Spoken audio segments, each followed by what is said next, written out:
যোৱাকালি ৰাতি আমাৰ SSP শোণিতপুৰ IPS বৰুণ পৰিৱেশ প্ৰচাৰে 25 চাৰিআলিৰ আৰু মোক মানে ইনফৰমেশ্যন এটা দিলে যে এনেকৈ এখন গাড়ীত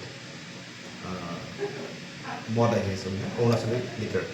তো সেই হিচাপত আমি প্লেন কৰি আমি গাড়ীখন কলিয়াভৰা ব্ৰিজৰ ওচৰত ধৰিলোঁ। ধৰাৰ পিছত আমি তাতে 3জন মানুহ পালোঁ। মানুহকেইজনৰ নাম আপোনালোকক কওঁ।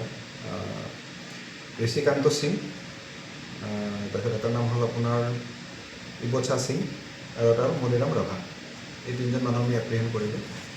এপ্ৰিহেণ্ড কৰি তেখেতসকলক গাড়ীখন যেতিয়া চাৰ্চ কৰিলোঁ, তাত আমি গোটেইখিনি বস্তু উদ্ধাৰ কৰিলোঁ। বৰ্তমান গাড়ীখন আমাৰ তেজপুৰ থানাত আবদ্ধ কৰি ৰখা হৈছে আৰু অৰুণাচলী যিখিনি লিকাৰ আছে সেইখিনি আনলোড কৰি থকা হৈছে। একজেক্ট হিচাপটো এতিয়া ক'ব পৰা নাই, মোটামুটি 1 ট্ৰাক মদে আছে।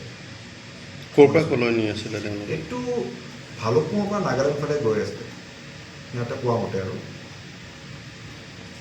মানে অৰুণাচলী গোটেইখিনি অৰুণাচলী লিকাৰ।